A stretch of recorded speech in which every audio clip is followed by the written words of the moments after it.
Assalamualaikum warahmatullahi wabarakatuh. Halo adik-adik, bertemu kembali dengan Ibu Marsanda. Nah, pada kesempatan kali ini kita akan belajar bersama-sama mengenai pelapukan tanah. Yuk langsung ke pembahasannya. Di sini ada pengertian pelapukan. Peristiwa pelapukan adalah suatu proses penghancuran massa batuan, baik yang terjadi secara fisika, kimia, maupun secara biologis. Umumnya, proses pelapukan batuan memerlukan waktu yang sangat lama. Terjadinya setiap proses pelapukan ini pun biasanya juga dipengaruhi oleh cuaca. Pelapukan yang terjadi pada batuan akan mengubah batuan yang mengalami proses pelapukan ini berubah menjadi tanah. Nah, kita hidup di atas tanah kan? Hewan dan tumbuhan juga memerlukan tanah sebagai tempat hidup. Lalu, apa sih tanah itu? Nah, menurut para ahli, bumi ini mula-mula terbentuk dalam wujud batuan. Batuan yang sudah terbentuk secara perlahan-lahan mengalami pelapukan. Batuan yang telah lama mengalami pelapukan tersebut akhirnya membentuk lapisan-lapisan tanah. Salah satu bentuk kejadian alam yang menarik adalah terjadinya pelapukan. Pelapukan yang terjadi di permukaan bumi ini banyak diisi dengan proses pembentukan batu-batuan dan bentang alam lain. Pelapukan membutuhkan waktu yang sangat lama dan dipengaruhi pula oleh berbagai faktor yang terjadi di sekitarnya. Faktor yang terjadi pada pelapukan ini ada berbagai macam loh adik-adik. Apa saja sih? Yang pertama adalah struktur batuan. Struktur batuan merupakan sifat fisik dan kimia yang sudah dimiliki oleh batuan. Kedua sifat inilah yang dapat menyebabkan perbedaan daya tahan batuan terhadap proses pelapukan. Ada batuan yang lebih mudah lapuk daripada batuan lain karena memang memiliki sifat fisik dan kimia yang berbeda. Faktor berikutnya adalah keadaan topografi. Apa Bu itu topografi? Topografi merupakan kondisi permukaan bumi. Topografi ini juga turut mempengaruhi terjadinya proses pelapukan batuan. Batuan yang ada di daerah lereng yang curam lebih mudah mengalami pelapukan bila dibandingkan dengan batuan yang ada di daerah yang rendah atau rata. Di lereng yang curam, batuan ini dapat dengan mudah menipis. Batuan-batuan ini akan mudah terlapukan karena secara langsung bersentuhan dengan cuaca sekitar, seperti panas atau hujan. Namun, di daerah lereng yang rendah atau rata, batuan terselimuti oleh berbagai endapan. Hal inilah yang membuat batuan di wilayah rata lebih lambat mengalami proses pelapukan. Faktor yang berikutnya adalah iklim dan cuaca. Cuaca dan iklim ini sangat berpengaruh terhadap proses pelapukan. Faktor cuaca penyebab pelapukan ini meliputi suhu udara, curah hujan, sinar matahari, atau angin. Di daerah dengan iklim lembab dan panas, maka batuannya akan lebih cepat mengalami proses pelapukan dibandingkan dengan daerah dengan iklim yang lebih dingin.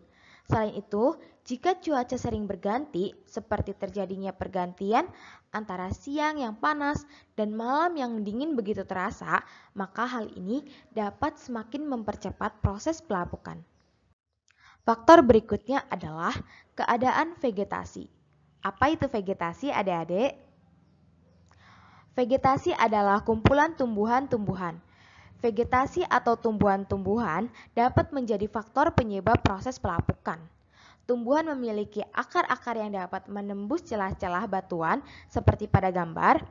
Nah, apabila akar tersebut semakin membesar, maka kekuatannya pun akan semakin membesar pula, sehingga mampu menerobos batuan dan membuat batuan ini jadi lapuk. Selain itu, dedaunan yang gugur seperti pada gambar juga dapat mempercepat proses pelapukan batuan. Nah, kita lanjut ke cara terjadinya pelapukan. Nah, di sini ada gambar urutan cara terjadinya pelapukan. Pada gambar yang pertama ini, permukaan batuan terkena panas dan mengembang. Suhu yang tinggi menyebabkan permukaan batuan memanas dan mengembang. Nah, pada gambar yang kedua, permukaan batuan mendingin dan mengerut. Suhu yang rendah pada malam hari menyebabkan pendinginan pada batuan. Kemudian yang ketiga ada hujan turun mengenai batuan, sehingga batuan mengerut karena suhu turun. Nah, pada gambar keempat, bagian luar batuan mengalami retak-retak nih adik-adik. Karena adanya pemanasan dan pendinginan secara bergantian, menyebabkan permukaan batuan ini retak mengalami pelapukan. Nah, pada gambar yang kelima, retakan batuan ini jatuh ke tanah. Nah, hancuran batuan tadi ini akan menjadi tanah. Nah, hal tersebutlah yang disebut sebagai hasil pelapukan. Nah, pada gambar keenam ini, foto tanah baru dari hasil pelapukan. Kita lanjut ya. Nah, berdasarkan cara terjadinya, pelapukan tanah ini terbagi menjadi 3 adik-adik. Nah, di sini yang pertama adalah pelapukan fisika. Pelapukan fisika adalah pelapukan yang disebabkan oleh perubahan suhu. Pelapukan fisika banyak terjadi di padang pasir seperti gambar di samping. Mengapa demikian? Karena saat siang hari suhu di padang pasir ini sangat panas, sedangkan pada malam hari suhunya sangat dingin. Perbedaan suhu yang sangat mencolok tersebut menyebabkan batuan mudah mengalami pelapukan. Pelapukan fisika juga terjadi pada pakaian yang kita kenakan. Pakaian menjadi lapuk dan koyak karena sering dicuci dan dijemur. Nah, cara terjadi yang berikutnya adalah ada pelapukan kimia.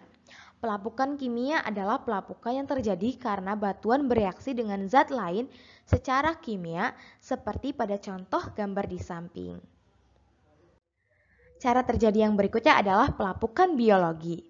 Pelapukan biologi adalah pelapukan yang disebabkan oleh makhluk hidup.